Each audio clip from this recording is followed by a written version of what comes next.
Welcome to The Explainer. Today, we're taking something that usually gives people a ton of anxiety, introducing yourself to a new team and turning it into a strategic, highly actionable toolkit. Whether you're stepping into a brand new role, joining a cross-functional project, or literally walking into a room full of senior executives, that very first introduction, it sets the tone for your entire trajectory. So let's dive right in and make sure you never fumble an introduction again. Take a second and really think about this. What do people actually think when they meet you? You know that knot in your stomach when you're asked to introduce yourself to a room full of seasoned pros? We've all been there. We worry about rambling or kind of downplaying our roles and ultimately missing a huge chance to make an impact. But as you'll see, your introduction is not just about giving them your name. It's actually a vital act of perception management. And here's the kicker. You don't have much time to manage that perception. 8 seconds. According to a Microsoft study, that is the average human attention span. You have exactly 8 seconds to grab your audience's undivided attention before their minds just start to wander off. Putting that into perspective instantly shows you the incredibly high stakes of a first impression. You absolutely cannot afford to waste your opening moments on filler. Section 1, beyond name and title, controlling the narrative. Because at the executive level, your intro is a strategic opportunity to shape exactly how others perceive your value right from the start. Look at the stark contrast between a functional introduction and a strategic one. On the functional side, you've got, "Hi, I'm Sarah, VP of Marketing." Okay, sure, it tells people your role, but it doesn't say anything about your impact. Honestly, they could just read your title on LinkedIn. Now look at the strategic intro. "I'm Sarah, VP. We've transformed marketing into a strategic partner." Instantly, Sarah isn't just a title anymore. She's a leader driving real transformation. You always want to highlight recent achievements and business impact, showing everyone exactly why you belong in that room. But hey, being strategic definitely doesn't mean you have to sound like a robot. You can totally be memorable and approachable. Just consider this example. "I'm the VP of Engineering, currently leading our cloud migration, or as my team likes to call it, our journey from chaos to slightly less chaos." It's great, right? It perfectly illustrates how throwing in a tasteful, relatable joke injects some memorable personality into an intro.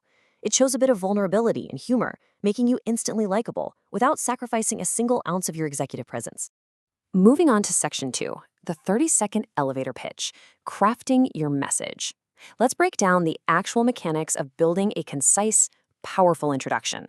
All right, here is your 5-step formula for an elevator pitch that's clear, concise, and really compelling. Step 1, introduce yourself, name and role, just to set the foundation. Step 2, present the problem your audience is facing. Step 3, offer the solution.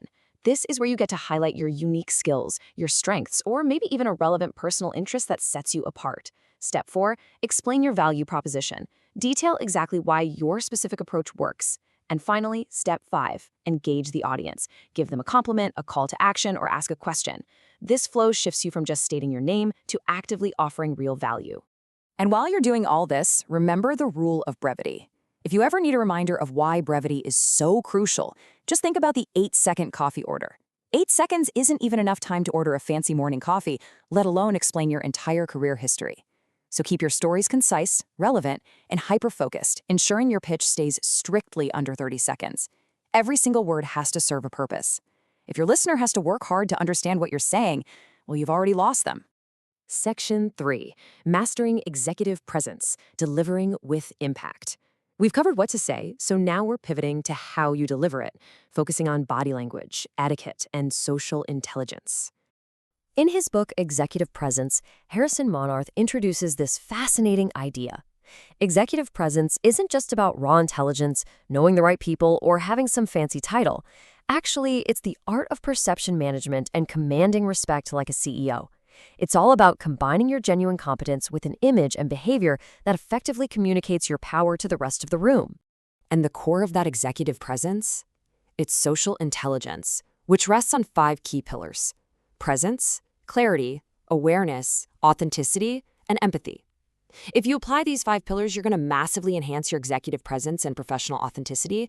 Honestly, mastering these is the real differentiator between your average employee and a high-achieving corporate leader. It is literally the difference between just executing tasks on a job description and actually commanding a room. Knowing how to carry yourself in that room is absolutely essential. I love this quote from Franklin D. Roosevelt: "Be brief, be seated." It just hammers home the absolute importance of respecting your audience's time. Don't ramble, skip the thick industry jargon, clearly state your value, and then confidently yield the floor. Now, while you're speaking, your body language is speaking volumes too. You absolutely have to project executive presence by maintaining an open posture. Look, it's a natural human defense mechanism to cross your arms when you feel vulnerable in a brand new environment. We all do it, but you have to fight that urge. Keep your arms uncrossed and naturally at your side. Open body language conveys confidence and authority. It signals to your new team that you're receptive, open, and ready to connect.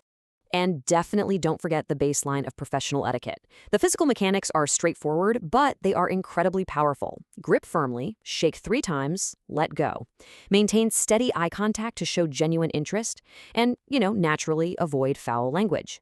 Applying professional etiquette through these simple, almost automatic actions establishes immediate rapport and speaks volumes about your respect for your new team. Section 4. Solution-oriented storytelling, engaging every personality. So once you've introduced yourself, how do you communicate complex ideas moving forward? I want to take a quick second to specifically call out some strategies for the introverts out there.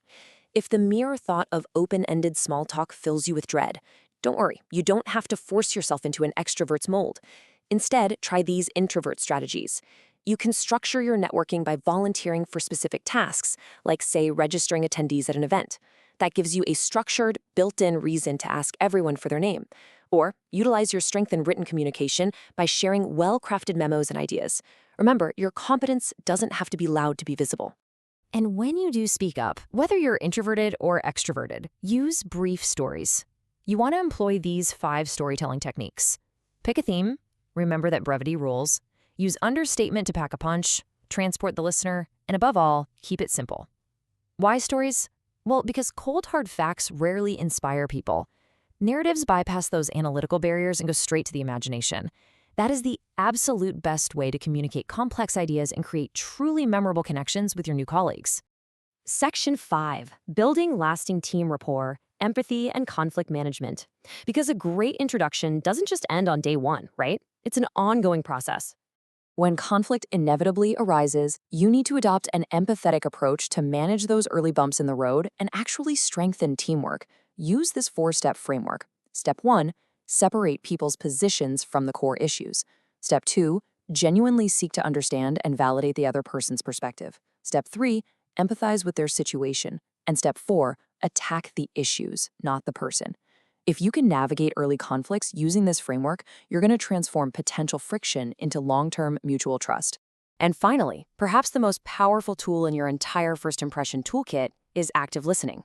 The absolute best way to close an introduction or to resolve a workplace conflict is to build instant rapport by asking genuine questions and seeking advice from your new team members. When you practice active listening, you're seeking to understand your colleagues' expectations. It shows them that you value their expertise, which instantly accelerates your integration into the team. So I'll leave you with this. After your next introduction, how will you be remembered? Will you just be a name and a functional title? Or will you strategically shape your narrative, project serious executive presence, and spark a genuine connection? The choice is entirely yours. Ditch the boring, functional intro, use this toolkit, and start building your lasting professional reputation today.